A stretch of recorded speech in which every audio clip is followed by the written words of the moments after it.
Weed for multiple sclerosis? What? Nah, it's probably the most prescribed. Well, they call it a prescription. The most prescribed for MS, for a disease than any other disease. Maybe, I guess, didn't they say like what's that thing where you like shake and stuff like that? The spasms, whatever it's called.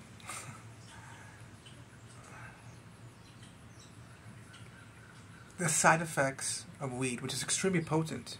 You shouldn't.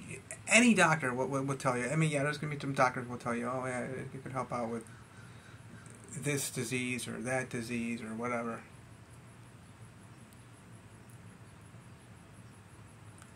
But those same exact doctors, 100% of doctors will tell you, you shouldn't smoke anything.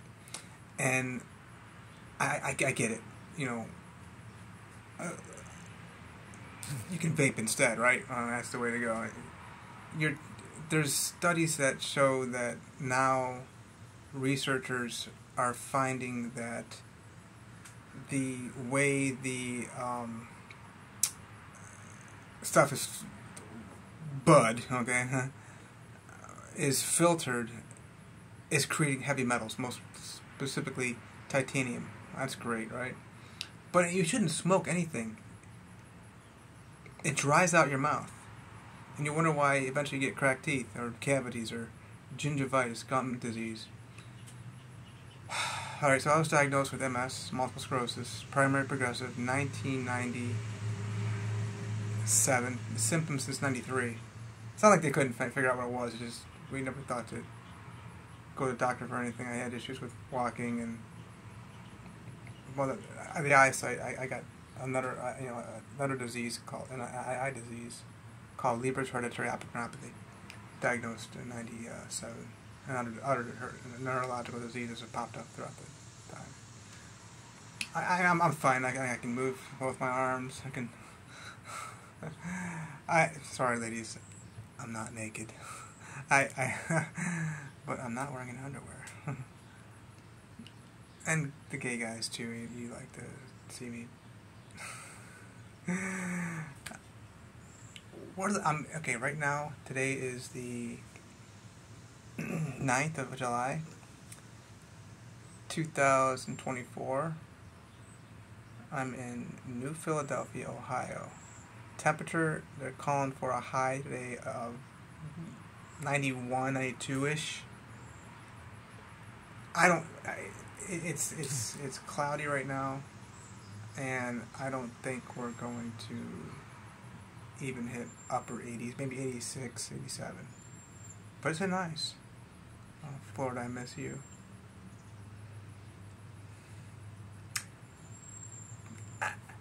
I know some neurologists I like who get on YouTube. Aaron Boster, what's up? I'm not too far from there, maybe an hour and a half from right now, where his office is. Maybe an hour and 45 minutes. And other prominent neurologists who prescribe weed to their patients.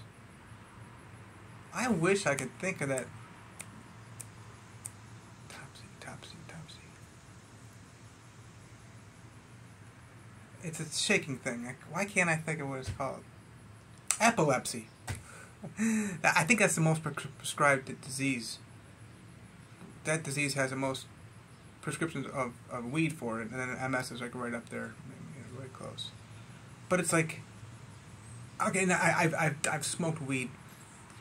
I've talked about it on my YouTube 4, 5, 6 times my entire life. The most recent time I tried it, it was it was a real, like, authentic, I guess you call it, trial of real weed. It was in Denver, Colorado. I want to say April 7th, April 8th, April 6th, 2017. Yeah, Denver, Colorado. And the only thing it did to me was make me tired. And back in college, I smoked it a few times. again, every single time just made me tired. What I know about my investigation, examination, and analysis of weed, how it affects the body. I actually, you know what? I can see how alcohol would calm the nerves better than weed would. And it's more legal, I guess. Which I don't care if it's legal or not. It basically is legal everywhere. It's always been legal forever. But if you get caught with, selling it or, doing something you should be doing with it, robbery or, disorderly conduct, kind of bullshit, stuff like that, DVs, you fighting or something like that, then they're going to get you for possession or something like that. I love the girls who say, I read to this one woman, I ripped into her pretty good in a letter. But it wasn't my meth. You had the stuff in your possession. The code doesn't say you can't own it. Yeah, I think you can own it, like legally own it. You just can't possess it. I don't know if you can own it or not. I mean, you have title, deed for it, everything. But you can't possess it. But what part of that do you not understand? Okay. So I don't know about the whole thing of weed. My point is, like, you compare it to alcohol, which I've found by using alcohol, I've used a lot of alcohol. Don't use alcohol. Not good for any purpose. It does definitely calm the nerves. But the thing is, you're dealing with a demyelinating disease. It's already degenerative. So you're taking something in your body that's going to keep you in a degenerative state. And furthermore, you should be getting these oligodendrite things to remyelinate the nerves. Put that insulation back over the nerves. That's what you should be focused on.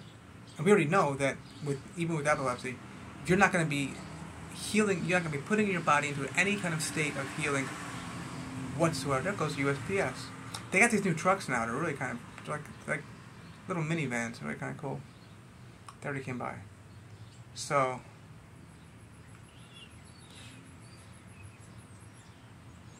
why? I mean, and I've talked about the other issue with regard to the disease-modifying treatments. When you already know from me and countless of other doctors, Roy Swank, the pioneer of researching multiple sclerosis, between 1949 to 1974, he had more than 4,000 patients who got symptoms completely reversed by his simple diet. You can eat whatever the hell you want, just don't go above 8 grams of saturated fat. And then Dr. John McDougall took over his practice. So, I mean, we got countless doctors talking about how their patients are reversing symptoms. There's all different kinds of ways you can do this, too. It doesn't have to be with disease. You don't have to beat yourself up with disease-modifying treatments, where you can have endless side effects, especially with weed. Yeah, you're just going to get stoned. And you can get high on vaping, too. Oh, whoop-de-doo. You're vaping, so you're not smoking it. What did the president say? Clinton, I think that's what it was. I never smoked, but I never inhaled it, but I smoked it, but I didn't inhale it, or I inhaled it, but I didn't inhale it, but I smoked. I don't know, something like that. I don't know all these things. And I don't know nearly as much about epilepsy, but again, their thought process is, let's just calm the body. You know, I've actually been prescribed gabapentin, and then there's another one starts with an L. It's very similar to gabapentin. I guess it's actually more effective in case studies. But yeah, I personally have had success with gabapentin in dealing with my muscle spasms at night that I've had, which would last 3 to 6 months. Gabapentin would help it. But I mean, if you have these kind of issues, I mean, hello. And the side effects are almost non-existent. So I'm sitting here in a rocking chair. Not sure if you can tell. Looking out through the porch. Such a beautiful day, though. I like it when it's hot, y'all. Go to the ocean, jump in the water, play with the sharks. They're so friendly. I'll tell you what's worse than sharks. These damn bugs. They'll get you, and they'll bite you. Sharks, they're nothing to do with you. The manatees are fun. Oh, dolphins are beautiful. They're sweet. And then, of course, the stingrays. There's a place down in the USVI, I'm pretty sure it's a USVI. It could be BVI. Where these stingrays just chill and they hang out and they want affection from people. They want to be touched. And I'm pretty sure you're legally allowed to touch them. It is swarms, just swarming of these stingrays. And they don't mess with you either. They don't bother you. Just don't be aggressive toward them. You'll be fine. But yeah, otherwise you get hurt for sure. And yeah, I mean, people are hurting themselves with weed and alcohol. Yeah, I mean, if you want to just calm the nerves, I think, in my experience, alcohol, because it's a depressant, works better. But don't do either of them. How about that? And just eat right. Do the swank diet. Do just fasting. Just fasting until the symptoms go completely away. Just water. It might take weeks. But then you're permanently healed. It's cured. That's how you do it. Fasting is pretty much end all cure all for everything. I'm big into intermittent fasting now. I fasted a lot back in 2014, and that was my most intense fasting. Hey, I don't want to be running along. I'm done here.